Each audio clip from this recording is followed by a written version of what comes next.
some opposition are allowed to hold rallies on streets, in markets, in crowded places. But we try to play smart. We were in a closed hall at Africana, where I was invited. We were headed for a closed circuit meeting, where I was also invited.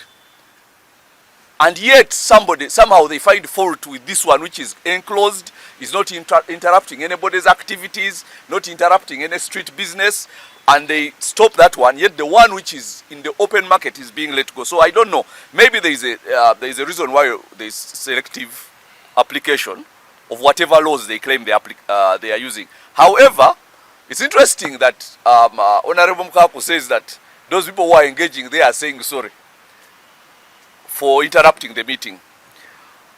Yet in actual says there is a lot of money that has been spent and it is going to be written off by sorry. And this is money from people who have been giving 100,000, 50,000, 20,000 and so on. People who are so interested in the activities of the Uganda Young Democrats that they are willing to touch in their pockets and actually get something done. Small money, but collectively, which amounts to a lot. And now we put up those structures and prepare people, do the mobilization and so on. And because of different commands in the same forces, somehow the event is stopped. But then the people who apparently stopped it at the top are saying, sorry, we cleared you, but then we uncleared you. So there is a big problem we are having here. And that is because the truth is the time of transition has come. And it cannot be stopped by anybody. And I thank these members of the alumni of Uganda Young Democrats because they have previously tried to bring good leaders. Sometimes, but looking for good leaders is a hit and miss thing. It's like looking for love. It's hit and miss. So they have made some hits, they have made some misses. But now they are determined and they have not given up, because across the country one of the things I found is that there are so many people who are despondent.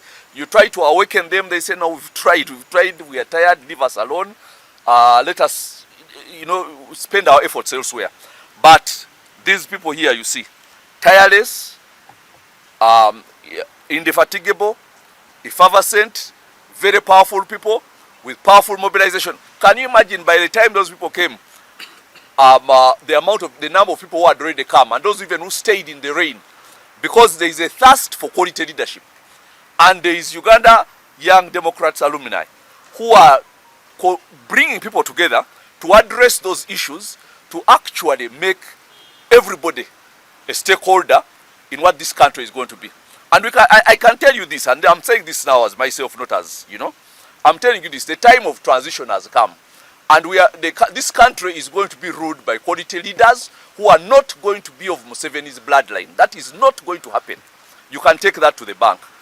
So we are going to determine the future of this country regardless of what forces are pitted against us. And we are like-minded people. I thank these people because we sat, we discussed, and we find that we like the same things. We want a future for this country. And these are people who have fought for it for in excess of 20 years. But they have not given up. Now for me, I'm a Johnny come lately. But we sit, we discuss, and we realize we have common objectives. But now when you see somebody like these people you're seeing here, very, very, very effective mobilizers, leaders, and so on. It would be such a wonderful thing if we sat there and just talked about the future of this country. That's what the police is blocking. Ugandans talking about the future of Uganda in a peaceful manner and from different walks. Anybody was welcome. All political parties were welcome, isn't it? Yes. If somebody had come for a movement, would you throw him out? No. So now, what is wrong with political people, leaders, coming and sitting in one place, peacefully, in an enclosed place, not interrupting anything, and actually talking about the future of Uganda, because we are Ugandans. And this country is going to be around past the current leadership, and even past the one that will come. So this is where we have a problem. But this I can say, perhaps with a little permission from them, this is not going to stop us. We are going to continue. We are going to go across the country, whether they like it or not, and we are going to follow the laws that they put in place. We shall do what they say we should do, as he has explained. Everything they said we should do, even those which are not taken care of in the Public Order Management Act, the POMA, which they came up with themselves, even those ones were catered for, even if we did not have to, but we did for the sake of peace. But no matter how far you go, for some flimsy reason, somebody can come up and say, but we are going to go ahead.